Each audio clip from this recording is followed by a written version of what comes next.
खाली vitamin C खाने से इम्यूनिटी नहीं बढ़ती। नमस्ते, मैं हूँ डॉक्टर संगीता मेनन, डाइटिशियन हूँ और फिटनेस इंडस्ट्री में पिछले 20 साल से जुड़ी हुई हूँ।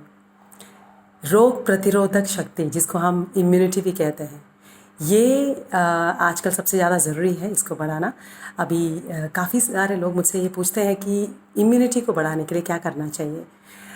विटामिन सी जिससे इम्यूनिटी बढ़ती है, नो डाउट अबाउट इट। जैसे हम आंवला, जितने भी विटामिन सी रिच फूड है, आंवला है, लेमन है, सारे सिट्रस फ्रूट है, ऑरेंज, रेड ऑरेंज येलो, जितने भी फ्रूट्स एंड वेजिटेबल्स हैं, सब में आपको विटामिन सी मिल जाएगा। इसके अलावा चिल्ली, गुआवा, कीवी, ये सब चीज़ों में भी मिल जाएगा। अदर फूड प्रोडक्ट्स में देखा जाए तो आपका दही, ग्रीन टी, ब्लैक टी, ये सब चीज़ों में आपका इम्यूनिटी बढ़ाने का कंटेंट मिल जाएंगे। सो आप विटामिन सी तो लीजिएगा, और ये सारे जो विटामिन सी रिच फूड है और इम्यूनिटी इंक्रीज़ करने का जितने भी कंटेंट वाले जो फूड हैं वो आप ले ही सकते हैं।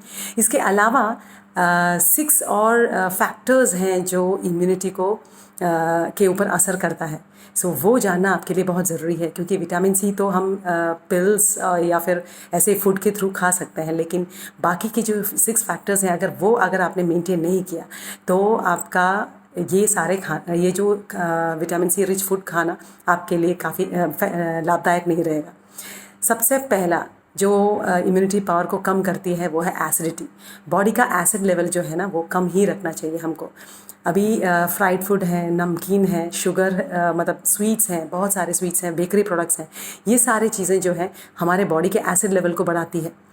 अगर हमको बॉडी के एसिड लेवल को कम करना है तो ये सारे प्रोडक्ट्स को थोड़े हमको लिमिट में करने पड़ेंगे। सबसे खास करके उसमें शुगर। अभी शुगर क्या करती है, ऑक्सीडेटिव डैमेज करती है हमारे बॉडी में।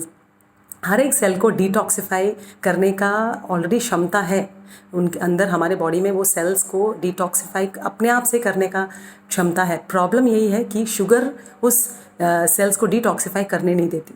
सो इसके लिए हमको शुगर जो जितने भी फूड प्रोडक्ट्स हैं जिसमें शुगर बहुत ज़्यादा है या स्वीट्स हैं, ये सारी चीज़ों को बहुत ही लिमिट या तो रिड्यूस कीजिए या तो अवॉइड कीजिए।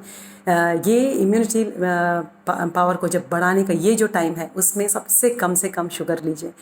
फिर आता है आपका स्मोकिंग एंड ड्रिंकिंग। जो हेवी स्मोकर्स एंड ड्रिंकर्स का हमेशा इम्यूनिटी पावर डाउन ही होता है। सो वो भी एक ध्यान रखिएगा।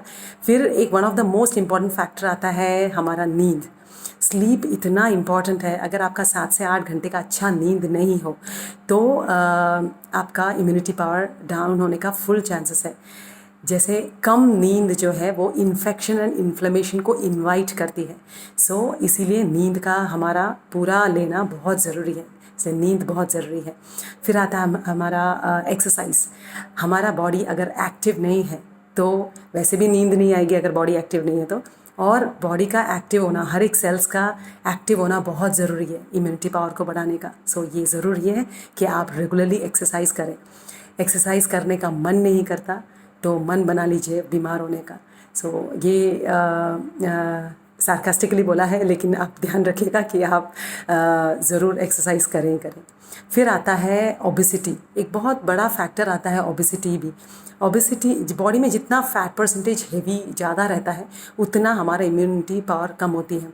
इंसुलिन रेजिस्टेंस का इश्यू रहता है, हमारे बॉडी में इन्फ्लेमेशन का इश्यू रहता है। सो बॉडी का फैट परसेंटेज बहुत हाई होना भी इम्यूनिटी पावर को कम करती है। सो इसीलिए एक्सरसाइज अच्छे से कीजिए, रेगुलरली कीजिए। और ये लॉकडाउन के पीरियड में आप बहुत अच्छा सा ये यूटिलाइज़ कर सकते हैं। घर में अच्छा खासा एक्सरसाइज कीजिए और वेट लॉस कीजिए। और बीइंग अ डाइटिशियन मुझे आपको ये भी बोलना है कि क्योंकि मैंने अभी आपको बताया था कि वेजिटेबल्स एंड फ्रूट्स ज़्यादा खाना है और ओबेसिटी की भी बात कर रही हूँ, तो आप दिन में 2 ही मील लीजिए। तीसरे मील को आप फ्रूट्स या वेजिटेबल सूप पे रखिए ताकि उतना विटामिन सी का कंजम्पशन आपका ज़्यादा रहे। Last and very important factor आता है कॉन्स्टिपेशन। अभी हमको ऐसा लगेगा कि कॉन्स्टिपेशन और इम्यूनिटी का क्या लेना देना, लेकिन बहुत ही ज़्यादा कनेक्शन है इसके ऊपर। 60% of your immunity is connected to gut and colon. इतनी बड़ी बात है ये कि हमारा अगर कॉन्स्टिपेशन जिसका भी हो, उनका इम्यूनिटी पावर काफ़ी कम रहेगा।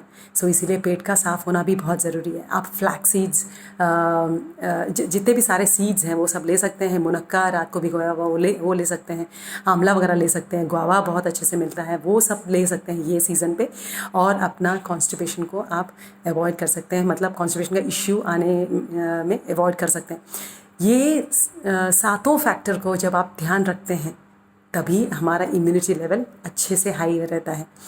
ये ड्यूरिंग दिस लॉकडाउन पीरियड हमें अपना इम्यूनिटी को सबसे ज़्यादा ध्यान रखना पड़ेगा।